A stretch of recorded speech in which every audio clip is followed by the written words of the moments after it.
Queridas irmãs, queridos irmãos, que o amor do Divino Mestre Jesus envolva a todos nós. O nosso tema de hoje nos traz uma mensagem de fé, esperança, otimismo e consolo. Vamos falar sobre vida futura, que consta no Livro dos Espíritos, na parte 4, Esperanças e Consolações, capítulo 2, Penas e Gozos Futuros. Creio que todos nós, em algum momento, já paramos para pensar o que será que acontece depois da morte. Principalmente nesses dias de pandemia que estamos vivenciando tantas desencarnações, paramos para refletir sobre o que nos aguarda. Kardec, no Livro dos Espíritos, na questão 559, pergunta aos espíritos: de onde vem ao homem o sentimento instintivo da vida futura? Os espíritos respondem: já o dissemos, antes de sua encarnação, o espírito conhece todas essas coisas e a alma guarda uma vaga lembrança do que sabe e do que viu em seu estado espiritual. E Kardec acrescenta: em todos os tempos, o homem se preocupou com seu futuro de além-túmulo. E isso é muito natural. Qualquer importância que ele ligue à vida presente não pode impedir de considerar quanto ela é curta e, sobretudo, precária, visto que pode ser cortada a cada instante e ele não está jamais seguro do dia de amanhã. O que se torna depois do instante fatal? A questão é grave, porque não cogita mais de alguns anos, mas da eternidade. Aquele que deve passar longos anos num país estrangeiro se inquieta com a posição que aí terá. Como, pois, não nos preocuparíamos com a que teremos deixando este mundo, visto que é para sempre?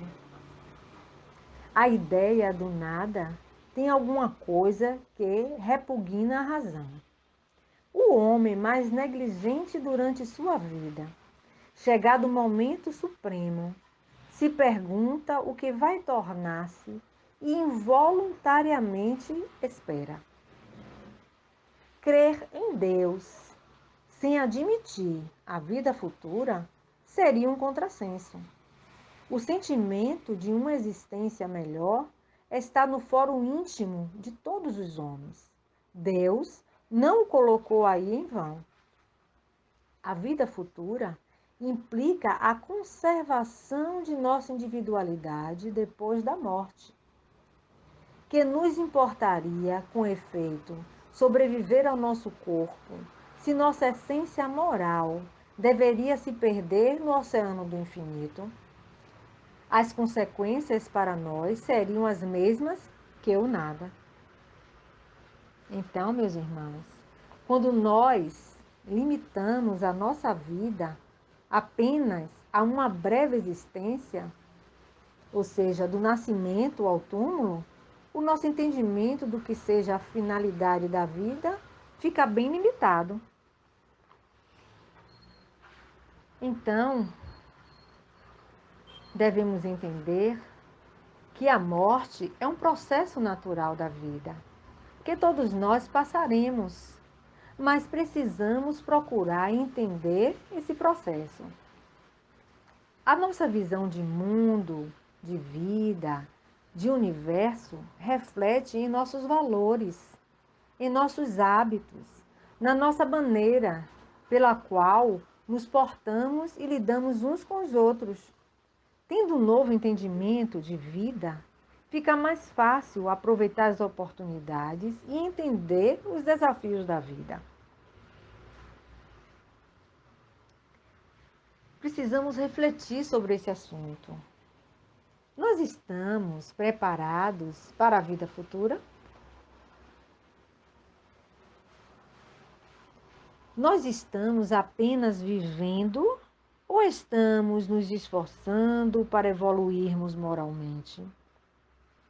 É muito importante refletirmos sobre os nossos atos no nosso dia a dia. Observarmos como estamos encarando a vida. Estou colocando em prática o que estou aprendendo dos ensinamentos de Jesus, que é o nosso modelo e guia? Ao desencarnar, cada um vai se ligar à sua sintonia espiritual. Na questão 961 do Livro dos Espíritos, Kardec faz essa pergunta: no momento da morte, qual é o sentimento que domina a maioria dos homens?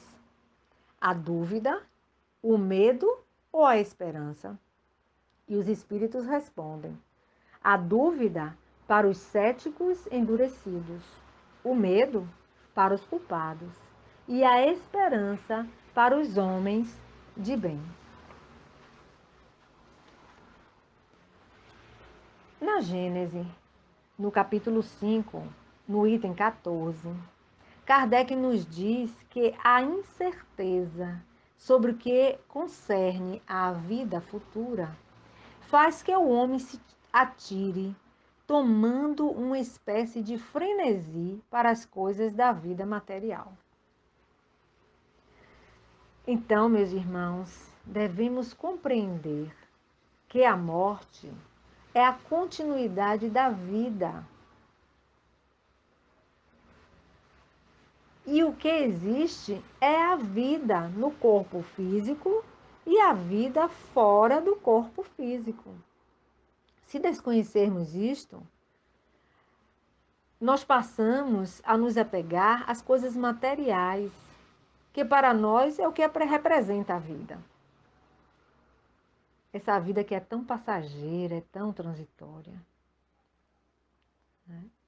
Porque se não acreditar na vida espiritual, na vida futura, na vida após a morte, nós vamos nos apegar com tudo que é material. Porque se é só essa vida tão passageira, então vamos aproveitar, fazer tudo o que tem que ser feito, não é?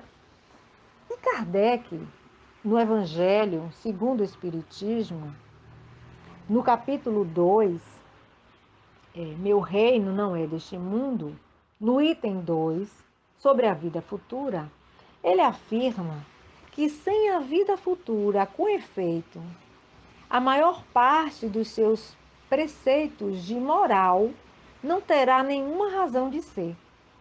Ele diz que a vida futura pode ser considerada como o ponto central do ensinamento do Cristo, porque deve ser o alvo de todos os homens, pois só a vida futura pode justificar as anomalias da vida terrestre e concordar com a justiça de Deus.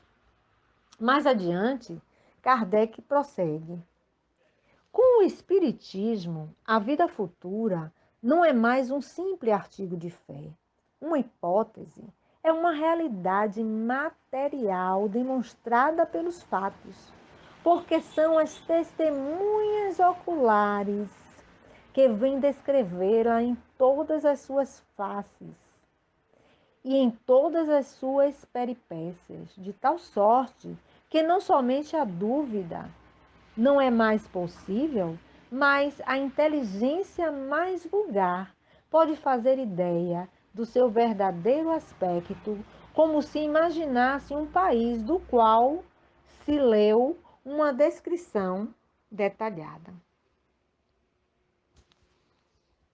Então, meus irmãos, a comunicabilidade dos espíritos é uma prova da vida futura. É importante meditarmos sobre a vida futura que o Cristo nos trouxe com a ressurreição. O que é ressurreição? É o retorno da morte à vida. Jesus vem nos trazer que somos espíritos imortais. Ele continua conosco em espírito. Quando não se entende a continuidade da vida, não há sentido no sacrifício, na disciplina, no amor, pois tudo vai deixar de existir no túmulo. Se não há continuidade da vida, por que trabalhar as virtudes em nós? Por que buscar o bem? Qual o porquê dos ensinamentos que nos convida a evoluir moralmente para alcançarmos na vida futura a perfeição relativa? Tudo isso perde o sentido. Graças à vida futura, todo tudo que passamos faz sentido. O nosso sacrifício, os nossos esforços, o bem que fazemos, as virtudes que cultivamos, os desafios da vida, tudo começa a fazer sentido.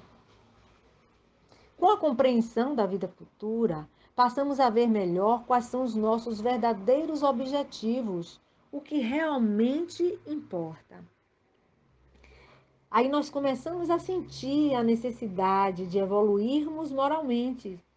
Passamos a dar mais importância à solidariedade, à fraternidade, à humildade, principalmente agora, nessa pandemia, que tem nos levado a tantas reflexões, que nos convida à ação. O momento que nós estamos vivendo é um momento de ação.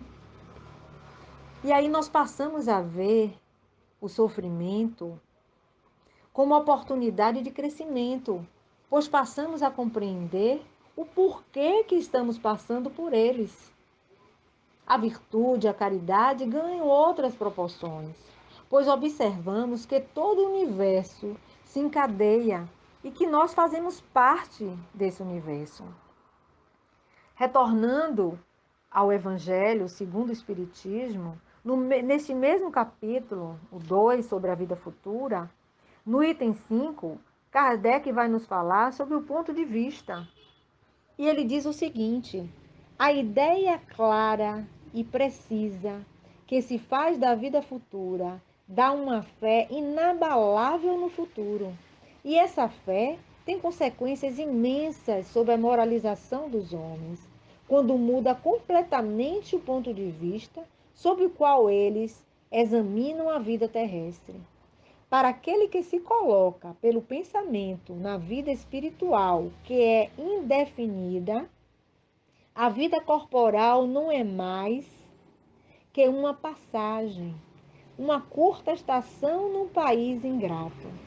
Mais adiante ele vai nos dizer que a importância atribuída aos bens terrestres está sempre na razão inversa da fé na vida futura. E nos diz mais: somente aquele que considera o futuro não atribui ao presente senão uma importância relativa e se consola facilmente com seus fracassos, pensando na destinação que o espera.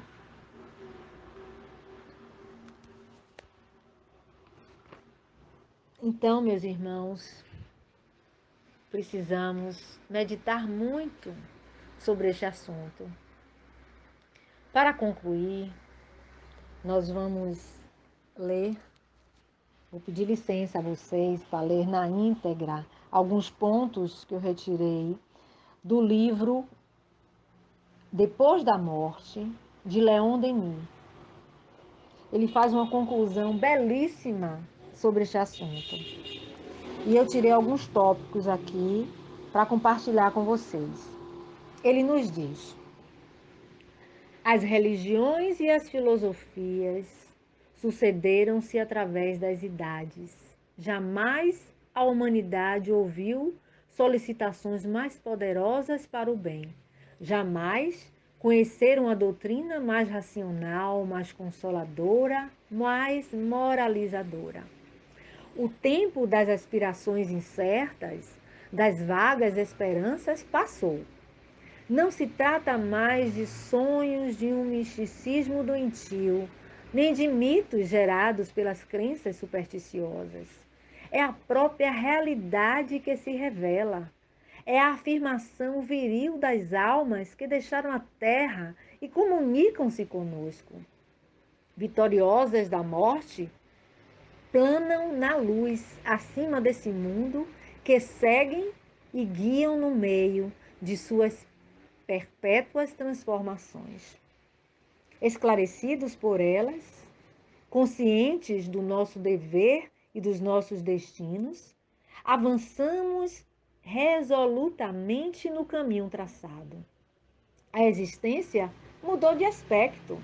Não é mais o círculo estreito, sombrio, isolado que a maioria dos homens acreditou ver. Para nós, esse circo alarga-se ao ponto de abarcar o passado e o futuro, que religa ao presente para formar uma unidade permanente e indissolúvel. Nada perece. A vida muda simplesmente de forma. O túmulo nos conduz ao berço, mas tanto de um como de outro partem vozes que proclamam a imortalidade. Perpetuidade da vida, solidariedade eterna das gerações, justiça, igualdade, ascensão e progresso para todos. Tais são os princípios da nova fé. E esses princípios apoiam-se sobre a rocha do método experimental. E para concluir, ele nos diz: e você, ó meu amigo, ó meu irmão, que recebeu essas verdades no seu coração e que ele conhece o valor, permita-se um último apelo, uma última exortação. Lembre-se de que a vida é curta. Enquanto ela dura, esforce-se para adquirir o que veio procurar neste mundo, o verdadeiro aperfeiçoamento.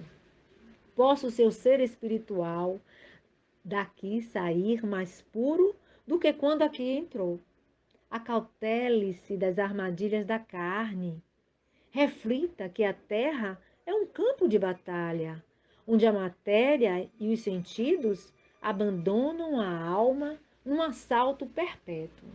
Lute com a coragem contra as paixões vis. Lute pelo espírito e pelo coração. Corrija seus defeitos, adoce seu caráter, fortifique sua vontade, que seu pensamento se afaste das vulgaridades terrestres e escape para o céu luminoso. E conclui: lembre-se de que tudo que é material é efêmero. As gerações passam como as ondas do mar.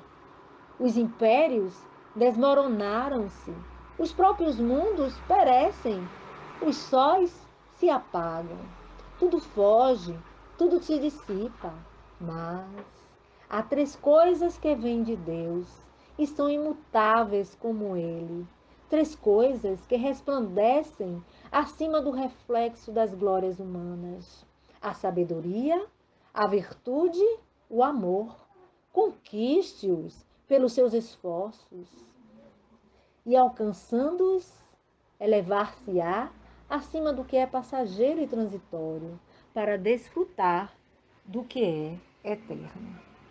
Então, irmãos, essa é a vida futura, meus irmãos. Que Jesus nos guie na direção de Deus, que tanto nos ama e espera por nós.